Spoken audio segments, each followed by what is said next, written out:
Okay, so today we're going to talk a little bit about Caitlyn and pretty much where these latest patch changes in 7.19 put her in the meta and essentially what this means for the meta. So, I've watched a couple of videos and read a couple of posts regarding this patch in terms of nerfs and buffs, and also tier lists, especially with regards to bot lane. And something that I've noticed that is getting overlooked quite a bit is what exactly these changes to Caitlyn mean to the game in general. I think in Freak's meta analysis or patch analysis video, he touched on some of these things a bit, but not to a huge extent. And then some of the other articles I read got into how obviously Caitlyn is stronger now, but they didn't really get into how that affects the relative strength of other AD carries. So to start this discussion off, I think it's important to understand that Caitlyn is a meta-defining champion. And what I mean by that is the relative strength of Caitlyn determines what champions can really be played effectively in the bot lane. And that is due to the fact that Caitlyn, in my opinion, and I think in a lot of people's opinion, is probably, when she is strong, the most oppressive lane bully in the game, regardless of role. So her being strong is a huge factor. And she was relatively weak before this patch, but she was still a fairly good lane bully and was still seeing some pro play in regions like Korea, where even the nerf version of Caitlyn was being played due to her relative strength. So the reason why Caitlyn is a huge meta-defining champion is because her oppressive laning phase makes playing hyper carries, so something like a Kog'Maw or a Tristana or a Twitch or Vayne, or Zaya, which we'll get into a bit more later. Playing that into Caitlyn is tough, especially when she's strong like this.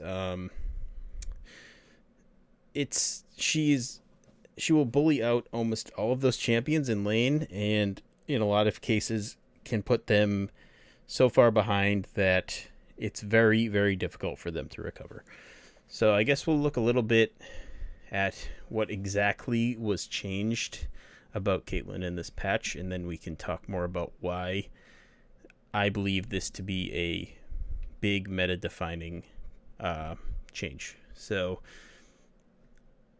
basically, Riot is saying in here that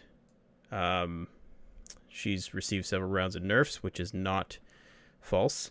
And they said it was successful at knocking her out of must-pick status. So essentially they're saying that she needs a buff, I guess, because she was knocked out of must-pick status. So they are essentially acknowledging that they want Caitlyn to be in must-pick status. And that's something that is kind of polarizing to a lot of people. I personally like Caitlyn as a champion. She's probably my second favorite AD carry. And I think that's just because she essentially defines what an AD carry should be, right? A champion that is auto attack based. Well, I guess this is all in my opinion, of course. A champion that's auto attack based that can dish out a lot of damage, teamfight damage from range, and has abilities to peel for themselves. I think the problems with Caitlyn come from when her laning phase becomes far too powerful, which we'll get into. So essentially what they did was they took down her health a little bit, her base health, but they increased her health growth stat by 5, which people will think like, hey, and it's not, this isn't false. They took down her base health stat quite a bit. And this means that really early on in laning phase, her health will be lower than other comparable AD carries. But I would make the argument that with Caitlyn, this doesn't matter nearly as much as for a lot of other AD carries, because if you play Caitlyn effectively, her highest base range will really make up for this, in that you should really be doing a ton of poke damage, and unless they have a really good engage champion and you misplay, they shouldn't get a ton of hard engage on you. So this stat, this base health, is not as impactful as, say, on something like a Lucian. And then with her increased health growth stat, essentially by the time she gets to late game, this nerf doesn't really matter anymore. I mean, it maybe matters a tiny bit, but it really doesn't matter anymore. But then you go into the buffs. So that was the major. So that got nerfed, and then her trap duration got nerfed. And I'll go into that when we get there. But her attack speed got buffed. Her base attack speed got buffed. And also her attack speed growth got buffed, which I think these two are huge. A problem Caitlyn had previously to the nerf, so when she was still considered quote-unquote broken a couple of patches ago, a problem she had was that her late game damage output was not as good as other AD carries. And I think this attack speed growth, she'll by late game she will get a ton of gold value worth of attack speed, and I don't do the exact breakdowns of all of this. You can look at Freak's video. He does a lot of breakdowns with spreadsheets on what exactly these mean, maybe in gold value, but I'm not here to do that. All I do know is this is going to give her in the late game a huge amount of value, gold value of attack speed, which is important. Because when you're building Energizer Caitlyn, this means you're going to get more and more shots off, which means, all the good things of the passives of that build path are then amplified. And also her passive itself, Headshot, you're going to get more and more of these off, which equals a ton more damage, right? And then another buff she got was this. The passive Headshot can now, the passive works on turrets. So that was another. Actually, this is they're buffing something that Caitlyn was already pretty good at, sieging, and now she's even better at it. So she could potentially be one of the best sieging AD carries now, if not the best. We'll go into a little bit later why that could really push her into way too strong territory, in my opinion. And they essentially reverse the nerf on her Q that they gave a couple patches ago, and now it does a significant amount more damage to pass through targets, which essentially just essentially means that her wave clear is back to normal, where she can Q a wave and then hit a static shift proc and essentially instant clear non-cannon waves, which is very important. Farming is obviously very important, and being able to have good wave clear is very important. So this leads us to the Yordle Snap Trap changes. The biggest thing that I see everyone focusing on with these changes is the duration, especially at rank 1. So what you'll pretty much have in the laning phase is rank 1 typically. Some people max trap first, but I don't think that's the best way to go. Essentially, the rank 1 duration of traps got cut very significantly, so by a minute. So I've played this in the live game, and essentially they last for a minion wave. And a lot of people that haven't been playing as long and have learned Caitlyn only on the quote-unquote reworked Caitlyn, where a lot of her strength came from playing around her traps. When you play Caitlyn like this, it doesn't play quite the same. So traps are essentially used a lot more as tools to be linked with engaged champions like Thresh. So you can still use a trap. When Thresh lands a hook and lands a flay, you can put a trap under them while that's going on, and then they'll hit the trap and you can combo on them. That's still very powerful. But just using them as a blanket zone control isn't quite as powerful as it used to be.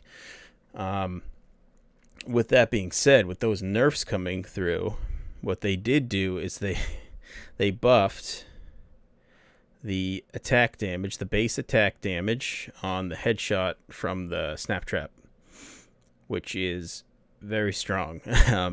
And late game, they buffed the bonus attack damage as well, it looks like. But this is off a bonus attack, and this is off a total attack, so that's the scaling. I'm not going to do the breakdown, but either it's similar damage or it's not a nerf. It's definitely more damage than it was previously. So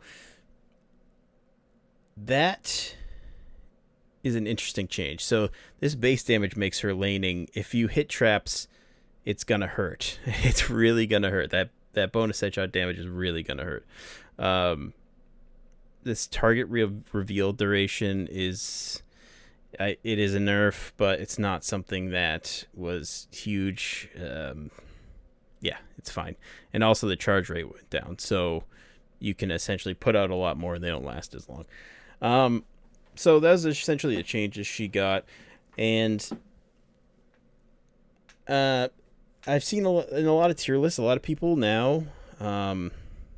So essentially what happened in the last patch, besides Caitlyn, is that Janna got nerfs and Ardent Censer got nerfed. So this is really big for Caitlyn. So Janna has been, for a little while now, I've been telling people that she was OP for a very long time, because she has been OP for a very long time. She was acting essentially as a crutch for champions like Kog'Maw, Tristana, and Twitch to make it through laning phase, to get to late game and be able to be hyper carries, right? Her shield cooldown was incredibly low, and the fact that they rushed Ardent Censer for the healing on hit that it gives the AD carries meant that they could essentially just survive laning phase and rush the Energizer build, and all of a sudden GG win game. But that's not going to work nearly as well anymore, because Janna's shield cooldown was significantly nerfed, so it's incredibly long now compared to what it was, and also the on-hit healing that Ardent Censer gave was removed. So those champions are going to have a lot harder time getting through laning phase. And you mix that with these Caitlyn buffs, and I think those champions, although they didn't directly get nerfed, essentially got nerfed. And for people that maybe haven't played the game as long and they haven't lived necessarily through like a direct Caitlyn meta, they don't quite understand how oppressive it is when Caitlyn is very strong to play a champion with short range into her. It is something that you have to give up a huge amount of CS to Caitlyn if this is a good Caitlyn player. Her zone of control on a lane early on is immense, and if you mess up and this Caitlyn's good, she is going to punish you. I see a lot of people putting Xayah as top tier on their list, and I think Xayah is fine. I think Xayah can put out a huge amount of damage in the right team comp, and she has a incredibly good mid-game power spike. But what people are failing to realize is that Xayah's range is quite short, and if Xayah is played into a Caitlyn lane, say a Caitlyn Thresh lane, pre-6 she could have some serious problems. And that's another thing that's very, very oppressive about Caitlyn, is that she works incredibly well with engaged supports. So something like a Thresh or a Blitzcrank or a Leona, they all work really, really well with Caitlyn, because you can combo their CC and their engage with your traps, and then you can use your... So the way, unless and in case people don't know, the really devastating Caitlyn combo is essentially they step on a trap, you position yourself so it's just you and the trap and no minions in between. They step on the trap, you headshot them, you net them. That essentially puts you at your max effective range, so that's outside of their effective range. And the net gives you a headshot proc. And while you're netting back, you Q backwards to get your full damage Q on them, because Q works in a way that it will travel the distance. It will travel its max range from the spot you netted, not where you land from your net. So the Q will hit them, you'll get another headshot proc, and then you'll hit them again with a headshot proc, and it puts you out of their effective range. So they essentially have zero trade back.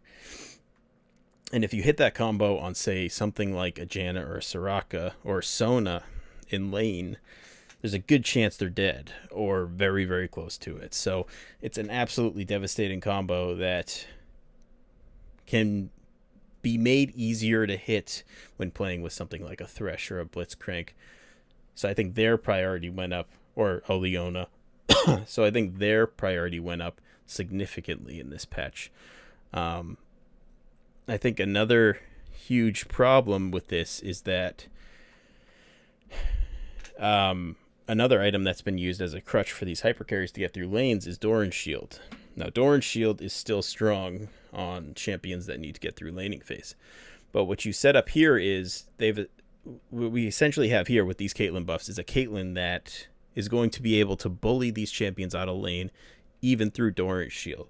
And why that's dangerous is that if Doran's Shield gets nerfed or is made in a way that it's no longer effective on AD carries to help them get through laning phase, Caitlyn's laning phase goes from incredibly strong to completely overpowered, and it would make champions that rely on that Doran's Shield as a crutch, something like a Tristana or a Twitch, to essentially be unplayable into Caitlyn. So that's something also to keep in mind. What else? So,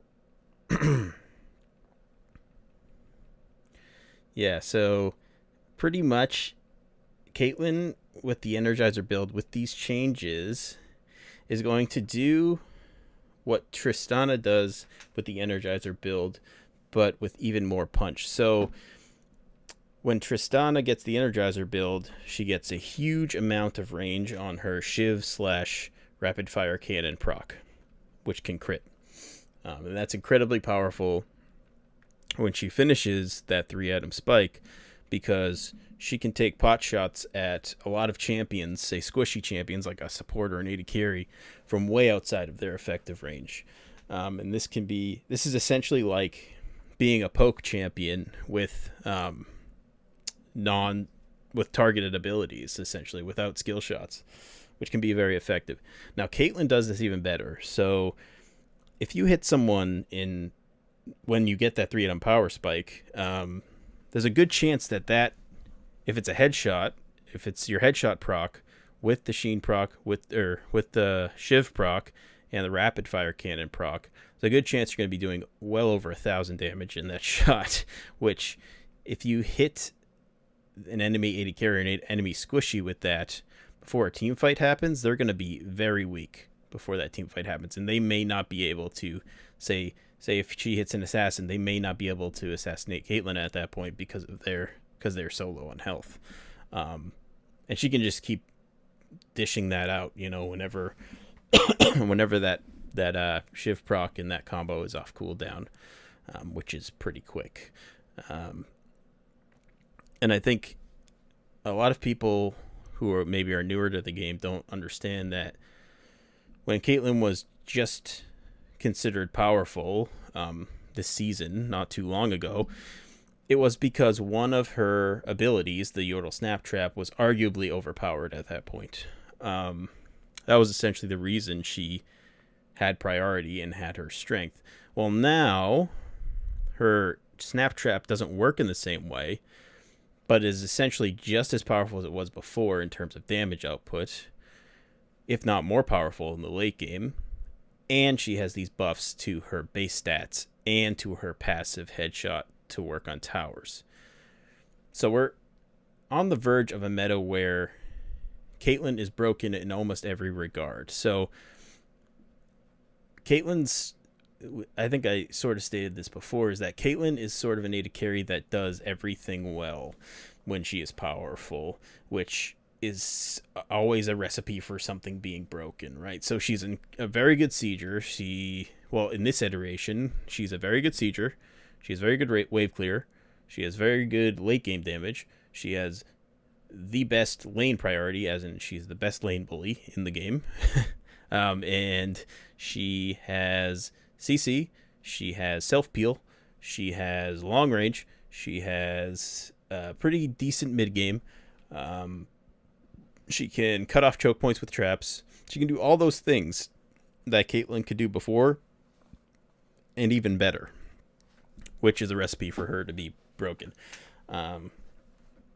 And I think that's something that people need to realize. And I guess my take-home point here is that Caitlyn getting buffs isn't just, oh, well, Caitlyn rose in priority because Caitlyn got buffs, 1-to-1. Like, she's better now, so she is a higher pick. Caitlyn is a meta-defining champion, and her getting strong makes all other champions weaker because of her incredible lane priority. So say goodbye to playing Vayne into Caitlyn. Say goodbye to playing Twitch into Caitlyn.